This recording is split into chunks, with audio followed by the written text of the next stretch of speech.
अगर आप उस जमाने के हैं जब आपने पहली बार हीरो होंडा करिश्मा देखी थी तो आप जानते होंगे इस गाड़ी के पीछे दीवानगी जो थी, इस मोटरसाइकिल के पीछे जो दीवानगी थी वो अनपैरेलल थी। मतलब हम लोगों के लिए एंट्री लेवल स्पोर्टी मोटरसाइकिल की जो शुरुआत है हमने 2-3 मोटरसाइकिल से देखी है। ऑफ कोर्स उसमें करिश्मा जो है वो one of the first ones है। उसके बाद में Pulsar of course did that, Apache did that, but this is where it all started. और फेयरिंग मोटरसाइकिल थी, उस जमाने के हिसाब से परफॉर्मेंस भी ठीक थी। आज आप चलाओगे तो बोलोगे भैया ये क्या है, इससे बेटर तो 160 सीसी की मोटरसाइकिल होती है। दैट्स राइट, क्योंकि वो उस जमाने के हिसाब से बनाई गई थी। ये वाली जो है वो इस जमाने के हिसाब से बनाई गई है। XMR इसे कहा गया है, ना R कहा गया है ना ZMR कहा गया है, इसे XMR कहा गया है। क्यों कहा गया है ये मुझे नहीं पता, बट क्या कुछ किया गया है वो मुझे पता है, कैसी है चलने में वो मुझे पता है, क्या चीज़ें इन्होंने एक्चुअली नए ज़माने के हिसाब से की है, क्या और चीज़ें बेहतर हो सकती थी, उन सब चीज़ों की बात करेंगे। नमस्कार कमागनी दिव्यों सज्जनों, my name is Vikas Yogi, you are watching S studio and here's everything that you need to know about the brand new Hero Karizma XMR।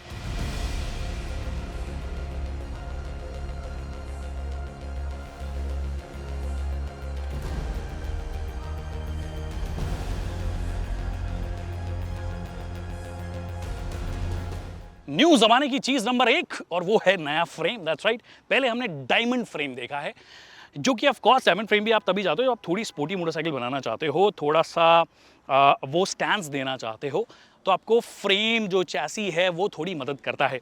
अब इन्होंने प्रॉपरली ट्रेलिस फ्रेम किया है जो कि उसी चीज को एक्चुअली बेहतर तरीके से करता है। और उसके अलावा एक और चीज जो चेंज की गई है वो है इंजन। पहली बार, इनफैक्ट मुझे याद नहीं हीरो ने कभी लिक्विड कूल्ड इंजन किया, हमेशा ऑयल कूलर्स दिए हैं, बट पहली बार proper legit liquid cooled engine आपको मिलता है। 210 सीसी का DOHC सिंगल सिलेंडर इंजन है और पावर फिगर्स की अगर आप बात करोगे तो सेगमेंट में सबसे ज्यादा ये आपको ऑफर करता है। कितनी? 25.5 PS।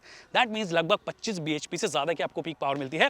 टॉर्क फिगर जो है वो भी 20.4 Nm है, which is again segment leading. तो ये दो चीजें जो है ट्रेलिस फ्रेम प्लस इंजन, इसके साथ में इन्होंने करने की कोशिश की है। परफॉर्मेंस पे और ज्यादा डिटेल में बात करेंगे, बट ओवरऑल अगर लुक्स की बात करोगे, does it look anywhere close to the ZMR which nobody liked. We like the R version but not the ZMR version. क्या ये ZMR की क्लोज है? एक्चुअली नहीं। I think this looks more in sync. वो जो designer इनका सो गया था ZMR के टाइम पर, ये फाइनली जाग गए हैं and they have made a good looking motorcycle according to me. आपको क्या लगता है मुझे कमेंट सेक्शन में बताइए। बट ओवरऑल कलर्स के साथ में भी इन्होंने वही प्ले करने की कोशिश की। You have the yellow, you have the red, and then you have a matte black color, which I think kind of जो फ्लैगशिप कलर्स है उनके पास में है। येलो हमने फ्लैगशिप कलर देखा है, रेड हमने फ्लैगशिप कलर देखा है, ZMR के साथ में वो व्हाइट भी आया था, बट ये दो जो कलर्स है प्लस जो मैट ब्लैक कलर है वो डेफिनेटली ज्यादा बेहतर लगते हैं। तो ये कुछ इन्होंने इस तरीके से किया है। And not just the frame and the engine, in fact आपको अब फाइनली डुअल डिस्क भी मिल रही है। 300 mm का फ्रंट डिस्क ब्रेक है, 220 mm का रियर डिस्क आपको दिया गया है। एक चीज जो आप देखोगे वो ये कि अब आपको डुअल चैनल ABS मिलता है। वैसे अगर आप चाहें, मतलब बहुत सारे ब्रांड्स करते हैं ऐसा, सिंगल चैनल ABS से काम चला लेते हैं, बट इस सेगमेंट में अगर आप आ रहे हो you definitely need a dual channel ABS to attract people. तो वो चीज इन्होंने दे दी है, which I think is a nice addition. ये कलर कॉम्बिनेशन, स्पेशली ये जो कलर है ये आपको RR310 की थोड़ी बहुत याद दिलाएगा बाय द वे, और ये लिवरी जो है एक्चुअली अच्छी लग रही है इस पे। ओवरऑल देखने में मोटरसाइकिल वेल प्रोपोर्शनेट लग रही है।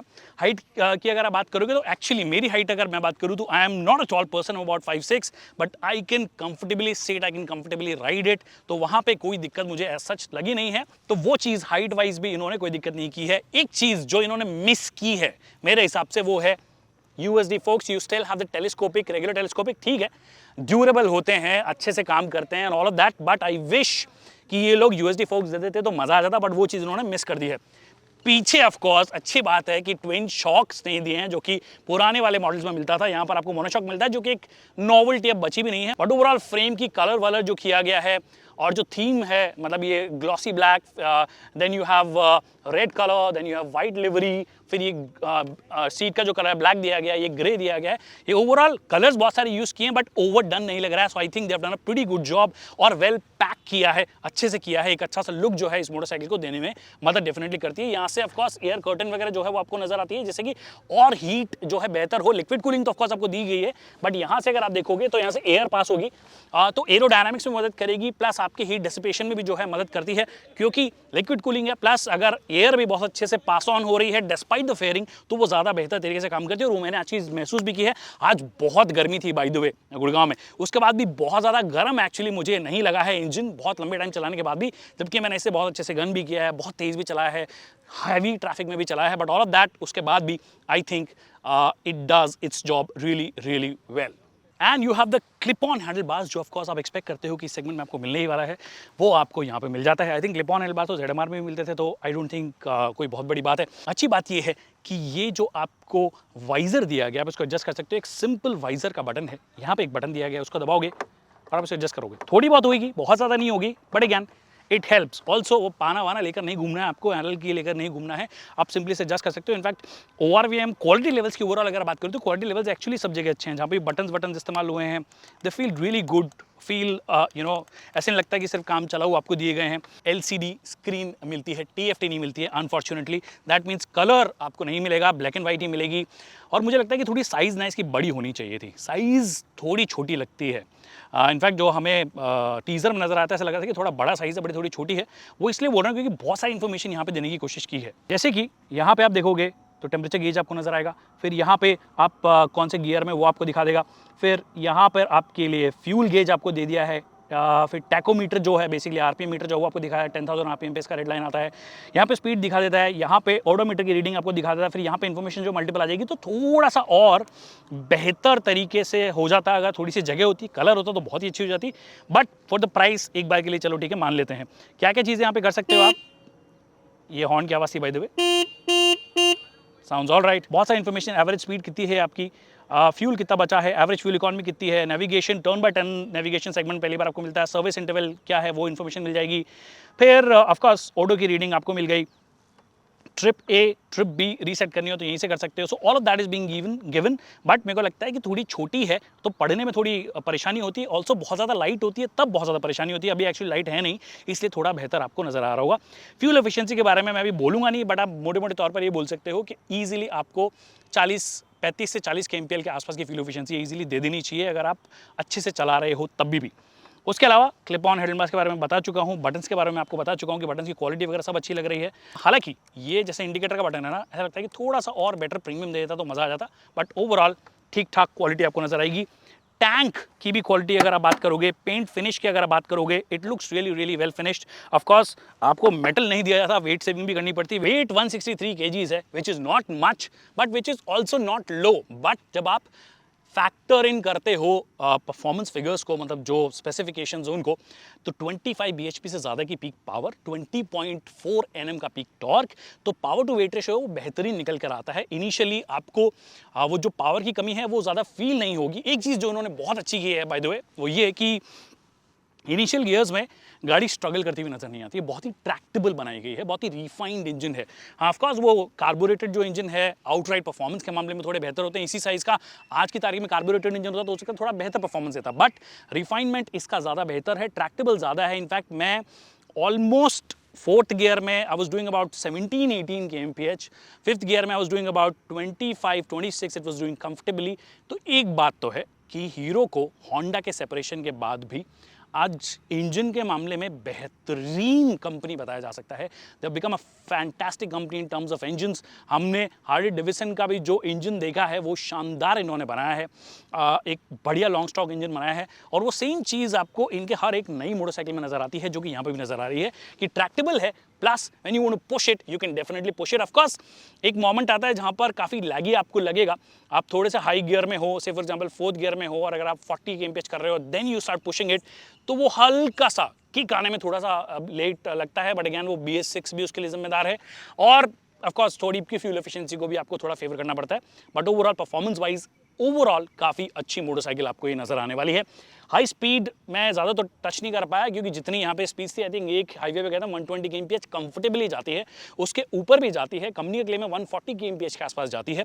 इंजन जैसे कि मैंने कहा कि हीट बहुत ज़्यादा नहीं होता है, वो जो ऑयल कूलिंग है वो डेफिनेटली यहाँ पे काम कर रही है। मैंने कई ब्रांड्स, अभी रिसेंटली मैंने ट्रायम्फ का स्पीड 400 चलाया था और उसमें भी लिक्विड कूलिंग दी गई थी, बट उसके बाद भी वो हीटअप बहुत जल्दी हो रहा था, और वो भी जब हमने बारिश में चलाया था। ये यहाँ पे हीटअप नहीं होता है, तो ये चीज़ डेफिनेटली इंजन के फेवर में काम करती है। ट्रैक्टेबल है, when you want performance you can definitely finally extract it, you want to gun it, you can gun it. Red line जो है 10,000 आरपीएम के आसपास आती है, वाइब्रेशंस जो हैं वो आपको 6,500 आरपीएम के आसपास से फील होने लग जाते हैं, बट लगभग 7,500 आरपीएम तक there are good vibrations. Bad vibration start creeping in only after 7,500 RPM, जो कि आपको फील होते हैं कि आपको प्रॉपर्ली फुट पैक्स पे फील होंगे, हैंडल बार पे फील होंगे, हर जगह आपको फील होंगे। तो 7,500 आरपीएम तक बहुत ही यूजेबल मोटरसाइकिल आपको नजर आएगी, और जो इतनी टॉर्क है वो उस टाइम पर पीक टॉर्क आपको मिल भी जाती है 7,500 आरपीएम के आसपास। So that's a good thing. Alright, तो सस्पेंशन की बात करते हैं। बाय द वे सस्पेंशन मुझे कैसे लगे, एक्चुअली स्पोर्टी की तरफ इसे ट्यून किया गया है, ट्रेलिस फ्रेम भी इसी वजह से लिया कि थोड़ा और स्पोर्टी ट्यून हो, बट उसके साथ में एक और चीज़ है जो आपको नजर आएगी, वो कि सस्पेंशन थोड़े से स्टिफ हो गए हैं। आई विश थोड़ी बहुत डैम्पिंग और थोड़ी सी बेहतर होती तो मज़ा आता। जब गड्ढे एकदम से आ जाते हैं या लगातार गड्ढे आते हैं तो थोड़ा अनकंफर्टेबल आपको डेफिनेटली लगता है, तो वो चीज़ डेफिनेटली बेहतर होनी चाहिए थी अगर आप एक सिटी कम्यूटर के हिसाब से देख रहे हो। हाईवे पे जा रहे हो, definitely it gives you the kind of confidence that you need. Straight road stability बहुत अच्छी है, कॉन्फिडेंस इंस्पायरिंग है, कोई दिक्कत नहीं है, बहुत स्टेबिलिटी आपको मिलती है, बट वही चीज़ इसके अगेंस्ट काम करती है जब आप थोड़े से ख़राब रास्तों पर जाते हो। बट एक चीज़ बहुत अच्छी है, टायर्स में ग्रिप जो है वो शानदार है। मैंने लगातार मिट्टी में भी चलाया, ख़राब रास्तों पे भी चलाया, and they perform really well. वैसे इसकी हालत देखकर आपको नज़र आ रहा होगा कि मैं इसको ऑलमोस्ट हर तरीके के रास्तों पे लेके गया हूँ, तो उस हिसाब से टायर्स ने ग्रिप अच्छी दी है, बट सस्पेंशन थोड़ी बेहतर आपको एक्सपेक्टेशंस आ जाती है। ऐसा नहीं कि टेलीस्कोपिक सस्पेंशन से आप वो चीज़ अचीव नहीं कर सकते हो, बट इनको थोड़ा स्पोर्टी साइड अचीव करना था, इस वजह से थोड़े स्टिफ सस्पेंशन की तरफ गए हैं। पीछे मोनोशॉक है, एडजस्टेबिलिटी है, all of that, but still अपनी कंफर्टेबल मोस्ट सेटिंग के बाद भी उतनी ज़्यादा कंफर्टेबल गड्ढों में नहीं लगेगी। हाईवे पे, स्ट्रेट रोड पे डेफिनेटली आपको लगने वाली है, कॉन्फिडेंस इंस्पायरिंग होने वाली है। बाकी अगर आप ये यूएसडी फोक्स दे देते तो मज़ा आ जाता, मतलब सेगमेंट में अब बाकी लोग देने लगे हैं तो अब भी दे देते तो मज़ा आता। हाँ ठीक है, अब पल्सर नहीं देता है, but you could probably set a benchmark and bring us the USD at that cost, and definitely वो आपके फेवर में भी जा सकता था। ब्रेकिंग परफॉर्मेंस की जहां तक बात आती है तो ब्रेकिंग मुझे एक्चुअली ठीक लगी, बाइट थोड़ा सा और बेहतर डेफिनेटली हो सकता था, बट मैं मोस्टली फ्रंट ब्रेक बहुत ज़्यादा यूज़ करता हूँ, फ्रीक्वेंटली यूज़ करता हूँ, मुझे कहीं कोई दिक्कत नहीं आई है। रियर ब्रेक्स थोड़े से कमज़ोर आपको लग सकते हैं, स्पेशली सिर्फ अगर आप रेयर यूज़ कर रहे हो, बाकी अगर आप कॉम्बिनेशन में दोनों यूज़ कर रहे हो तो कहीं कोई दिक्कत नहीं आती है। बाकी मैंने बारिश में चलाया नहीं है तो I don't know how the EBS intrusion कैसा होता है, बट EBS जितने कंडीशंस हम लेके गए उसमें it works really well. So overall I think braking is good, suspensions थोड़े से स्टिफ हैं, राइड आपकी थोड़ी सी स्टिफ आपको नजर आएगी, बट हाई स्पीड स्टेबिलिटी आपको अच्छी नजर आएगी। सो वो सब चीज़ें आपको यहाँ पे दे दी गई है। बाकी लुक्स वाइज मैं ऑलरेडी बात कर चुका हूँ, फुल LED, रियर में भी LED, इंडिकेटर्स भी LED, वो सब चीज़ें दे दी गई है जो कि पहले नहीं होता था, तो एक नएपन वाली बात भी है। बट नएपन में आप ट्रैक्शन कंट्रोल भी दे सकते थे। स्लिप एंड असिस्ट क्लच आपने दिया है फॉर श्योर कि आप एकदम से जब गियर डाउन करते हो तो बहुत ही स्मूथ शिफ्टिंग, पहली बात तो गियर बॉक्स है, और एकदम से अगर आप गियर डाउन करते हो तो वो झटका नहीं आता आपको, और बहुत ही seamlessly slip and assist clutch काम करता है, व्हिच आई डेफिनेटली लव। मैं एकदम से एग्रेसिव डाउन कर रहा था, कहीं पे कोई दिक्कत मुझे नजर नहीं आ रही थी, बट वो ट्रैक्शन कंट्रोल भी अगर आप दे देते तो थोड़ा सा मजा आ जाता। बट अगेन फिर वो प्राइस जो है ज़्यादा अट्रैक्ट करने लग जाते हो। For this price I think they have done enough, just TFT colour दे देते तो मज़ा आ जाता मेरे हिसाब से। बाकी overall I think it's a great attempt, and it doesn't look as awkward as the ZMR. It looks much better for sure.